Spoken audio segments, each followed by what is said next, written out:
Alrighty guys, welcome to this video. In this tutorial we're going to talk about what we're going to do for week 2. So we're going to take the like mini mobile site you're playing around with last week. We're just going to add some stuff to it. So it shouldn't be anything too crazy. You're going to be adding page transitions. Going to show you how to do that. Then also there's two different ways you can add external HTML content. And I'm going to show you that. So I'm going to want you to load some external HTML pages. And you can do it to where each page, like last week we talked about how, each page can be in its own section, right? Or its own div. But if you don't want to do it that way, you can have it to where each page is on its own HTML page. So we'll show you how to do that, but then we'll also show you that there are ways of loading things outside of the mobile framework. So it's not ran the way it typically would be. Okay, and then you need to have at least 3 pop-up dialog boxes, and we'll show you how to do that. So nothing too crazy this week. It's still just kind of getting familiar with the framework and how it works, and just learning how to add some new stuff. Okay, but I do want to show you something real quick that we'll be talking about later. But you can go to the jQuery mobile website. Okay, and this is where you can download and everything, but we've already done all that. But you have this theme roller, where this is where you can actually come in here and start creating themes for your mobile site. We'll be doing this later, but this is a way where you can get in here and kind of change how everything looks and kind of customize it the way you want.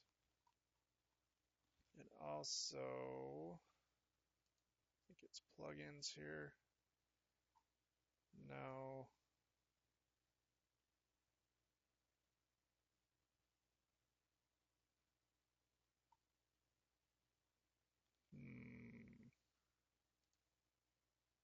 That's not themes. Nope. Oh, wait. I think it's demos. There we go. Pretty sure it's demos. Yeah, so we can go to demos. We can go to this demo site here, and these are just different things you can do. This is a lot, just showing you all the different things that this crazy framework can do. There's a ton of stuff. So again, if you want to kind of go ahead and move ahead and learn more things, you can go here and take a look at all these different things that this can do. There's a ton. Okay. But anyways, let's hop in. So this is what we had last week.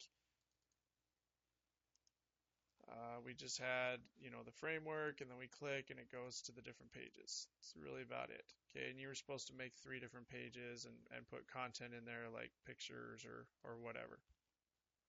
Okay, so this week we're gonna do a little bit with transitions. Okay, page transitions and how those work. So it's pretty simple. We come down here and we got to find a link that takes us to a different page, which is right here. Okay, and this takes us to the second page, and that takes us back to the first. So you're gonna have 3 pages, so I just want you to have a different transition for each page that you go to. And to do it, it's really easy. You just put in a data transition attribute, and then you tell it what kind of transition you want. Okay, so here I'm doing slide. Okay, and I'm going to come down here and do the same thing. So data transition equals, this one I'll say pop. Okay, we'll save that and we'll take a look at what it does here. Okay, so you can see that one kind of slides instead of fading in, and then that one pops in as it grows. So it slides, and then this one, when I go to it, it kind of starts small and it grows and fades in and it grows. So those are the 2, but there's a bunch. So you can kind of pick whatever one you want here. I'm gonna put the different ones here in a comment. So there's slide. There's slide down. There is slide up. Those are all kind of self-explanatory. Then you got fade. Fade is the the default. That's what happens by default. Then you have flip, then you have pop. Okay, so those are the, what, 6? Yep, those are the 6 that you can play around with. So I could, change this back to flip. Woo! Some of them are kind of hokey. But the sliding and stuff seems that would make a lot of sense, like on a mobile device. The sliding happens a lot. All right, but anyways, pick which ones you want. Make sure that each page that you go to has its own little transition. Okay. All right, now we have external HTML page inside the jQuery mobile framework here. So I got a couple pages here. I got these two. I'm going to open these up in brackets.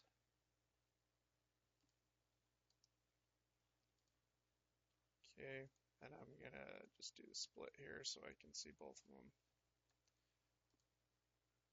All right, so if you want an external HTML page to be loaded inside the framework, you basically have to keep doing what you're doing. Like right here where I have the data role page, like I've done here, data role page. If the jQuery framework sees that and sees that, oh, this is supposed to be a page, then it's going to load what's inside this section. It'll load this external HTML page, but it's only going to load what it finds inside of the data role of page. So this won't be loaded. Anything outside of this section won't show up on the page because it's not defined as a page. So this data role page. So, and then let's take a look at the other one.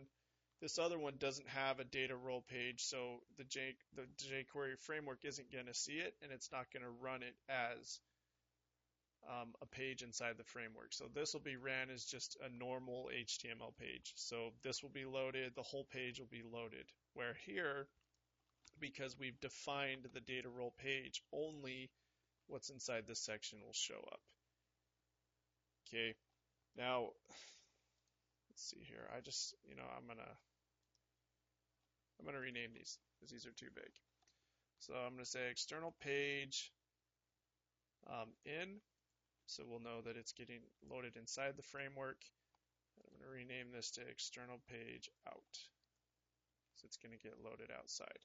Now if I run these, okay, they're just normal HTML pages.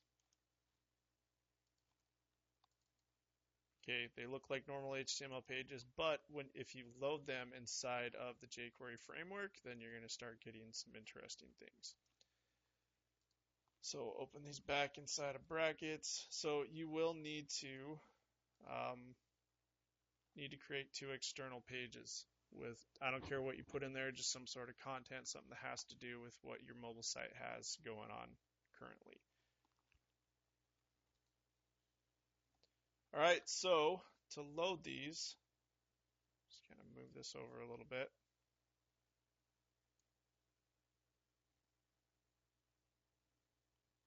So to load it, we're just going to kind of do what we've been doing before.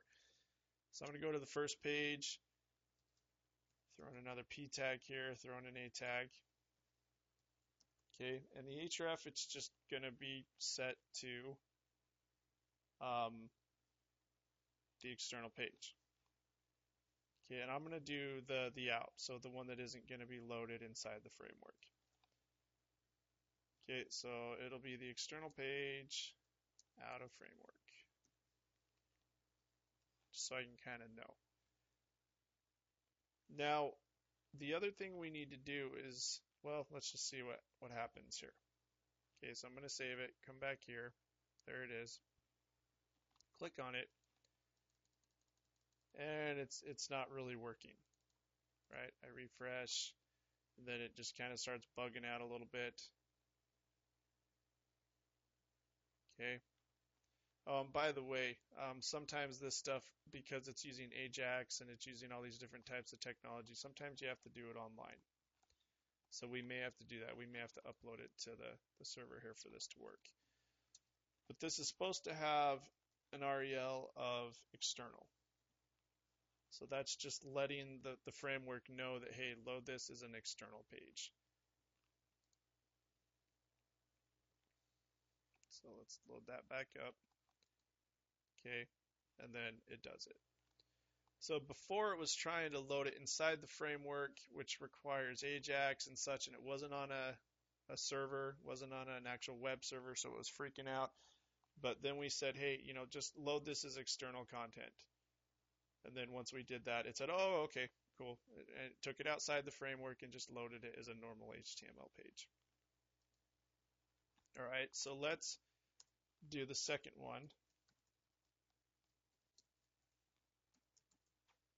Okay, so this is going to be the one that's inside.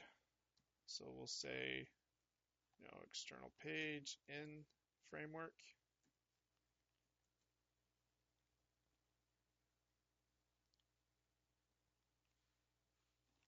And then, you could add a transition on here if you wanted to. All right, so let's try this and we'll see what happens. So we'll go back. Okay, we got the external page and framework. Click on it. Now it's freaking out because it's doing the Ajax stuff. So I'm going to come over here. I'm going to connect to my host and I'm going to upload this. So I'm going to upload this to my DaveKid thing here. So this is inside of week 1, week 2, whatever. So I actually think I already did this when I was playing around with it. Yeah. So I'm just going to delete this stuff. I'm going to throw it in there. And I want to rename this. We'll just say mobile week 2. Okay.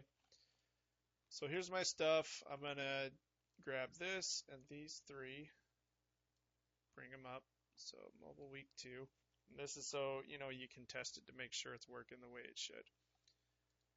All right, so now I'm going to go davekid.tk, mobile week 2. All right, and let's run that one here. All right, so outside the framework, does the same thing, just loads that HTML. So we're fine. Okay, and now let's try the in the framework. Okay, so it's external content inside the framework. So we can do everything that we've done before. We can add headers. We can do all of that stuff if we need to.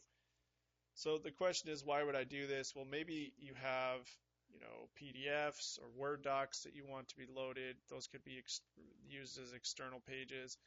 And maybe you don't want everything in one HTML page. Maybe you want different HTML page for the different pages that you're creating. Then you could just load them inside the framework as external HTML pages, and it'll still work and it'll still do what you want it to do, which is fine. All right, so that's just there just so you can kind of know how you can load things if needed.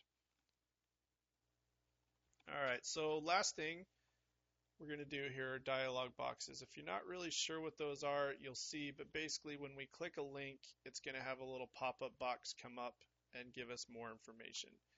So this would be good maybe for an FAQ section, frequently asked questions, or maybe for portfolios if you have a picture and when they tap it on their phone, you want a little dialog box to come up and give them more information on it. Whatever. This is just any type of thing that where you would want a dialog box or pop-up box to come up, give more information, and then be able to be closed.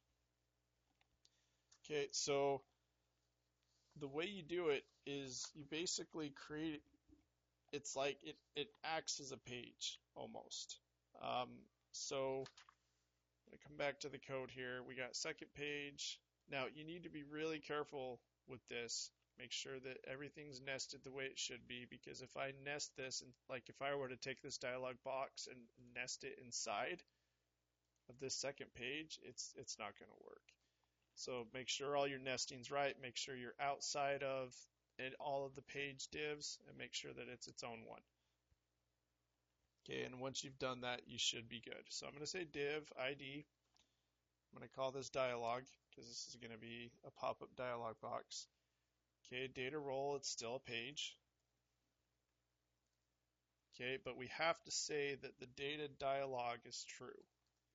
This is basically turning it on to be a dialog box. Okay. And then there's another thing we can define, which is the data close button. Okay, and we can define where that's located. So I'm going to say left for now. You'll see what that does in a minute. Oh, and there's one other thing. So there's data theme equals A. A is the default. Actually, let's change this to right because I think right's the default as well. And we'll show you how we can change that. All right, so I'm going to hit enter a couple times. So this is the containing div for the dialog box. So I'm going to tab over. We'll say, this is going to be a data role of header. This is stuff we did last week, right? Okay, and I'll just, nothing too crazy here, just an HT tag. We'll call it dialog header. That's all we'll have there.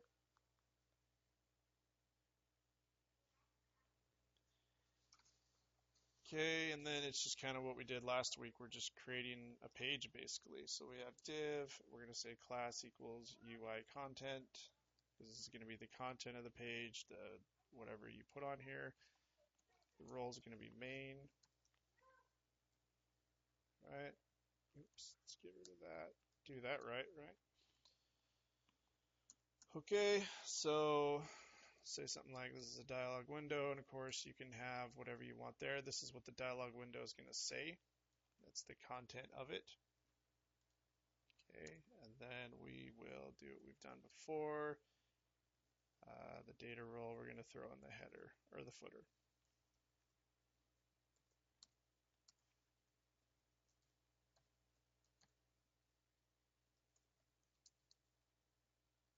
Yeah, whatever you want to put there. Okay, we got to make sure everything matches up good. Everything's nested. It is. We're good there. One thing I love about brackets, man, the whole highlighting of what closes it. Okay, and then that should be it. So we got it created, right? So if we run it, it's still only going to show the first page, right? Now we're going to obviously need a link. We need a link that when we click on it, it's going to load that header, or the dialog box is what I meant to say there. Okay, so we can come up here. I'm just going to stay on the first page because that's where everything is. It's easy to get to. And it should be easy as just kind of doing what we did before, right? So over here we have just href equals second page, href equals first page, but that's really all we've done. We've given it an ID of dialog. So all we got to do is create a link that links to this dialog div. Right? So href equals dialog.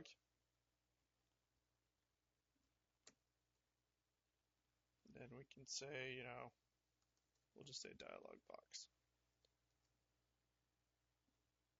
Okay, that should be it. Should. So all we can do now is test it and see if it works. So we'll click on dialog, boom, and there we go. And that's what it does. It just comes little pop-up window. There's the header that we defined. There's the footer. There's all the information that you can put in there. And then we have the close button here is on the right. So we click on it and then it takes us back out. So I mean, this, to be honest, could be used as like a light box. You could have a bunch of small thumbnails, and when you click on a thumbnail, it puts the bigger version in there. Or like I said, you could have it, already have the big versions there. You tap it and then it comes up and it gives more information, or, I mean, whatever you're doing on these sites, try to think of how this could work. Okay, now you saw down here where we had data close button right, so I could say data close button left, save that. So then when I open that up, it's on the left side. Whatever one makes sense. Mac people, right? They're going to say left. PC people are going to say right. So it all just depends. Okay, then the data themes. A is what it does by default. B is another one. All I can say is it's kind of like really, I don't know, weird. It makes this almost impossible to read. You would need to change that to like black or something. I don't know if there are any more themes. Yep, there are. So this is C. Geez, I don't know how many there are here. I don't know if that even changed. But anyways, you can play around with the themes. If you want to see the other themes, I'm sure if you just Google it, there's a bunch in there. So anyways, so that's it. So at least 3 pop-up dialog boxes. Hold on, I'm going to add something here.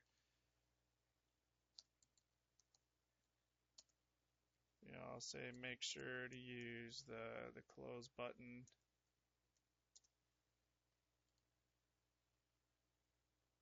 The data close button and the data theme.